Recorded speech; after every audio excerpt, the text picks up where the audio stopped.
Doctors की तरह मैं भी बहुत परेशान हूँ, इसलिए मुझे लगा कि शायद मैं आपको अगर कुछ कुछ चीजें बताना चाहती हूँ और मैं शायद अगर ये बताऊंगी और अगर आप लोग सेफ रहोगे तो I might be at more peace. जैसे आपको सबको पता है कि बॉम्बे की हालत तो बहुत खराब है और धीरे धीरे बहुत सारे शहरों की और बहुत सारे स्टेट्स इवन टाउन्स की हालत खराब होते जा रही है।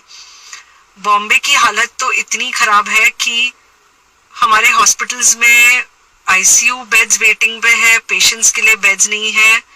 It's a very very helpless, यानी मुझे इतना हेल्पलेस और लाचार कभी फील नहीं हुआ है। We have to literally manage patients at home with oxygen, and this is not something we are enjoying. So I really want all of you to follow a few things that I really am requesting you to follow. First, आप लोग please safe रहो। अगर आपको लग रहा है कि आपको 1 साल से कोरोना नहीं हुआ है इसलिए आप कोई सुपर हीरो हो या आपकी इम्यूनिटी बहुत अच्छी है और आपको ऐसे कुछ नहीं होगा, तो आप गलत फहमी में हो। हम यंग लोगों को देख रहे हैं। I mean, we have a 35-year-old who's on the ventilator and we are not able to help people now. So, we really don't want any of you to be in that situation. So, sorry. I think ये जो emotional breakdown है हम doctors में सबको कोई ना कोई समय हो रहा है because we've not been so helpless, okay? So most importantly, please take care of yourself. Right now, COVID is everywhere around you, okay? तो अगर आप घर से बाहर निकलो, maybe you're meeting your friends, maybe you're meeting your family, it does not matter. You have to be masked, okay? Just because आपको अभी 1 साल से कोरोना नहीं हुआ है या आपको पिछले साल कोरोना होकर जा चुका है, इसका मतलब ये नहीं है कि आपको वापस कोरोना नहीं हो सकता। You can still get COVID.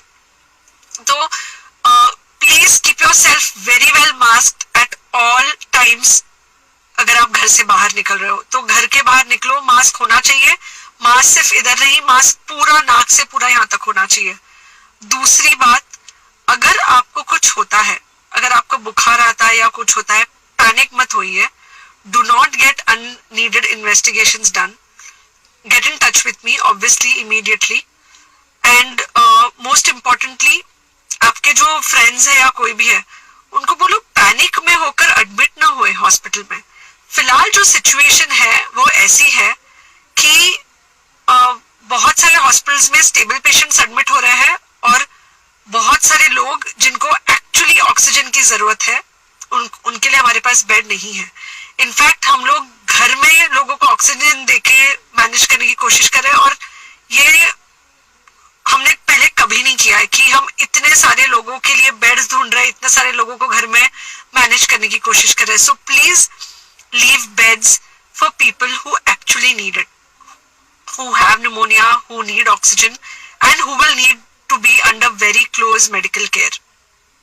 Third thing, if you have not taken the vaccine, अगर आपने वैक्सीन नहीं ली है किसी भी कारण से, हो सकता है आप ट्रैवल कर रहे हो सकता है आपको वैक्सीन की हिचक हो सकता है आपने कुछ व्हाट्सएप पे फॉरवर्ड पढ़ा हो कि वैक्सीन की वजह से कुछ साइड इफेक्ट्स हो रहे हैं या कुछ हो रहा है।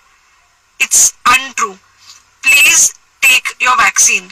ये हमको डेफिनेट दिख रहा है कि जो लोगों के 2 वैक्सीन के शॉट्स होकर 2 हफ्ते हो चुके हैं उनमें डेफिनेटली हमको इन्फेक्शन, सीरियस इन्फेक्शंस कम दिख रहे हैं और हॉस्पिटलाइजेशन ना के बराबर है। So the vaccine is definitely helping. Okay, so take care of yourself. Do not take COVID-19 lightly. Please pray for the people in the hospital and please pray for the families and the caretakers of all these people in the hospital. उनको आपके प्रार्थना की बहुत जरूरत है और सबसे ज्यादा जरूरत है कि आप अपना ध्यान रखें।